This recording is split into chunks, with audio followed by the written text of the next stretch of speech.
There have been many developments in the House investigations into the First Family's international business dealings recently.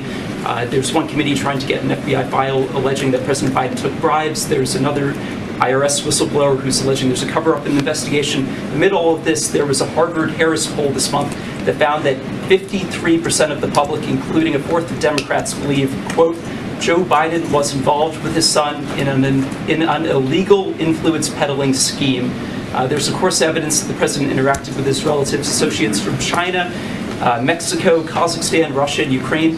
So what do you say to the majority of Americans who believe that the president is himself corrupt? All right, let's go. Let's go. He ran away. He ran away. That's John Kirby, the poor, pathetic excuse of a national security spokesman. Makes you feel real secure, doesn't it? Seeing the national security spokesperson run away and hide behind his desk. So what you just saw from John Kirby there is actually a cowardice that is par for the course for the whole of the White House and what they've been doing of late. The New York Post has just published one of their studies, and it found that White House Press Secretary Karine Jean-Pierre, the new standard for diversity hire absurdity, answers on average only 2% of questions regarding the increasing laundry list of Biden crime scandals. As more and more evidence mounts that the Bidens are indeed incurably corrupt, the White House answers those allegations less and less. And of course, they're doing everything they can to divert attention away from themselves. As you've guessed, all of this walls closing in activity mounts, it explains precisely why Trump is getting indicted more. I mean, every time Biden's corruption becomes more and more evident, we're coincidentally seeing more and more phony charges brought up against Trump from the Biden so-called Justice Department. I mean, this is a playbook that was exposed by the Brazilian political philosopher Olavo de Carvalho, God rest his soul, wonderful man. And what he saw in Marxist Brazil, as well as what he was seeing in the United States, having lived here for many decades, he saw how the corrupt deep state always accuses others of their own crimes. It's called projection. All you have to do is look at what the legacy media is accusing, right, the opposition of, in this case, patriots, MAGA folk, and so forth.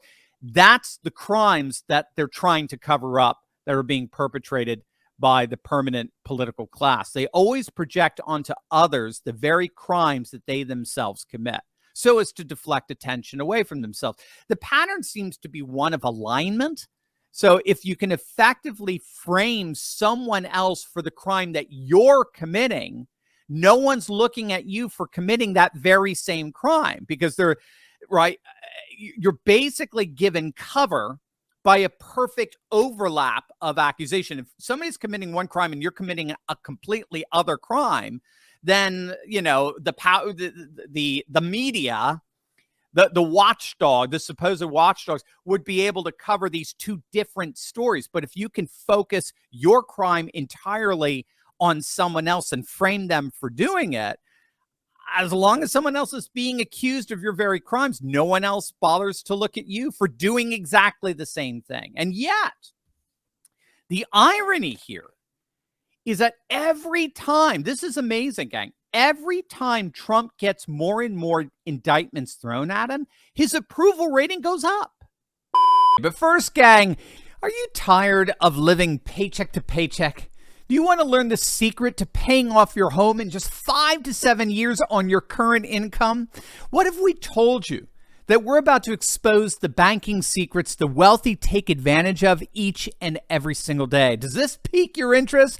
Well, so then you need to watch this video with Michael Lush, founder and CEO of Replace Your University. He's about to reveal the bulletproof financial blueprint that will change your life forever. But beware, this is not your typical financial advice. It's a daring, unconventional approach that challenges everything you thought you knew about money. You ready to take the leap and embrace the unknown? Click on that link below to join the revolution and discover the truth that will set you free. But be warned, once you see the light, there's no going back. His approval rating, his polls, his fundraising, they all go up. Just ask Ron DeSantis. By contrast, take a look at this. Take a look at this B-roll here. That's a Biden rally. And that's what it looked like in South Carolina the other day. It looks and sounds like a freaking funeral. The people are dead quiet. They're literally sitting on their hands. And barely anyone's there. I mean, it's a funeral for somebody nobody cares about. Biden is literally imploding in the polls. We talked about the latest that's absolutely terrifying, the Democrats. It's a brand new echelon poll of likely voters in battleground states, swing states. And according to the poll where the election held today, Trump would crush Biden by 7 points, 48-41. So we're talking battleground states like Michigan, Arizona, Georgia, Pennsylvania, Wisconsin. Trump would utterly humiliate Biden by 7 points. Overall, nationally, Trump is beating Biden by a point, according to the poll, 43-42. And the poll also shows that Trump beats Biden in terms of favorability, 43-40. But it gets worse. Not only did the poll find Trump beating Biden, both nationally as well as in all swing states, but 33% of Democrats nationally and 34% of Democrats in swing states said they want somebody else other than Biden. They would support someone else other than Biden. 1 in 3 Democrats, whether nationally or in swing states, want someone else other than Joe Blow, right? The cocaine commander-in-chief. And make no mistake, this is all tied to an increasing evidence of his corruption and the corruption of the Biden administration as a whole, including the Justice Department. According to the latest Rasmussen polling, 55% of likely voters believe that Hunter Biden got special treatment, in his sweetheart plea deal. 55% think he got off because of his DNA, his genetics. That's not good. At the same time, according to the latest Harvard-Harris poll, 55% of the population, isn't that interesting, believes that the federal indictment against President Trump is totally politically motivated. 55%, 6 in 10, think this is nothing more than a political hack job. 56% believe that this is a deliberate interference in the 2024 election by Biden's Justice Department. People aren't buying this. They're not, but the legacy media is doing everything it can to black this stuff out. And yet a majority of likely voters think Biden is corrupt as the day is long. And here I want to highlight an excellent piece by Victor Davis Hanson entitled, "This Scandal Will Lead to the Biden's Convictions for Serious Felonies." And I think he makes an excellent argument here. Hanson makes the argument that more and more people are becoming aware of the blatant and explicit tax evasion and illicit business dealings involving Hunter Biden. We now know that Hunter Biden has schemed to hide millions of dollars, and we now know that President Biden himself was complicit in these illicit activities. We know from the big guy email. We know it from the latest WhatsApp text messages, which we'll get into in a sec. We know it from the photo evidence of Biden taking pictures with Hunter's business partners. We know it from their shared bank account. And we know it from eyewitness testimony from the likes of Tony Bobblehead, who's Hunter's old business partner, who has testified that he was present at business dealings that involved Joe Blow himself. So more and more people know Biden is lying about his knowledge of his total lack of knowledge of his son's business dealings. More and more people are learning that Joe and Hunter received substantial sums of money from Chinese and Ukrainian sources in exchange for leveraging Joe Biden's influence and position in government. More and more people are learning that Biden didn't pay taxes on that money. And for Hanson, Victor Davis Hanson, when all said and done, that is the key. That's the linchpin to this whole thing blowing up on Joe Blow.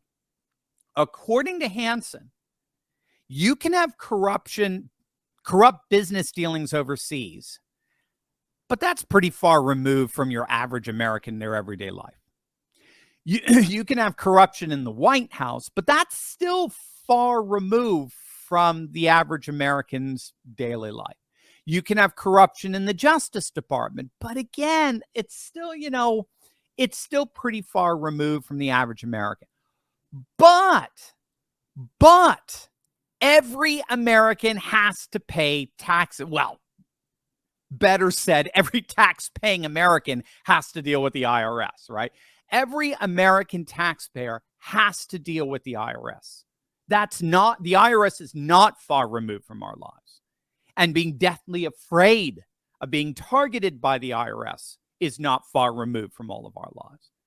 And not until now has the IRS itself ever been under a shadow of such corruption as per the IRS whistleblower on Hunter Biden.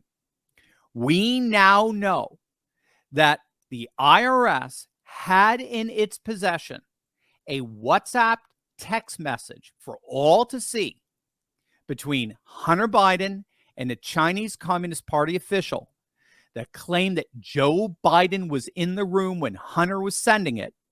And it was a threat that if this Chinese official didn't come up with millions of dollars and sending it to Hunter, that Joe would get even with him. The IRS knew about Joe and Hunter's illicit financial activities. And Hansen's point here is that an increasing number of Americans are finding out about this. And he ends up asking the simple question: has the IRS ever applied so blatantly, deliberately, and explicitly one standard of tax enforcement to elites while at the same time applying quite another to everyday Americans?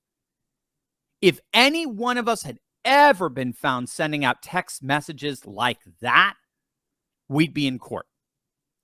The IRS would be down our throats. But here's the problem.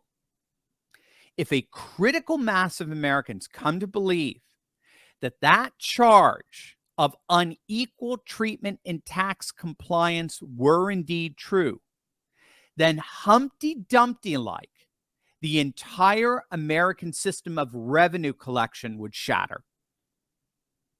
In other words, millions of Americans might just shrug and say, hey, if Joe Blow Biden, president of the United States, and his criminally minded son get away with avoiding millions of dollars in taxes, then should not I, a nobody, at least have the right to avoid hundreds of dollars in taxes? In other words, this Biden corruption scandal, now that it has actually reached the IRS, actually has the potential to bring the entire system down. It's a fascinating argument. When all is said and done, because it has now reached the IRS, it is reached an institution with which we are all familiar and with which we all have to deal with. We don't all have to deal with overseas business dealings. We don't all have to deal with the White House. We don't all have to deal with the Justice Department or the CIA or whatever, but we all got to deal with the IRS. And now when we see how the IRS itself has been compromised with the Bidens, now that has the potential of bringing Humpty Dumpty like the entire system down. Millions upon millions upon millions upon millions of taxpayers are going to give a huge middle finger to the IRS after seeing this.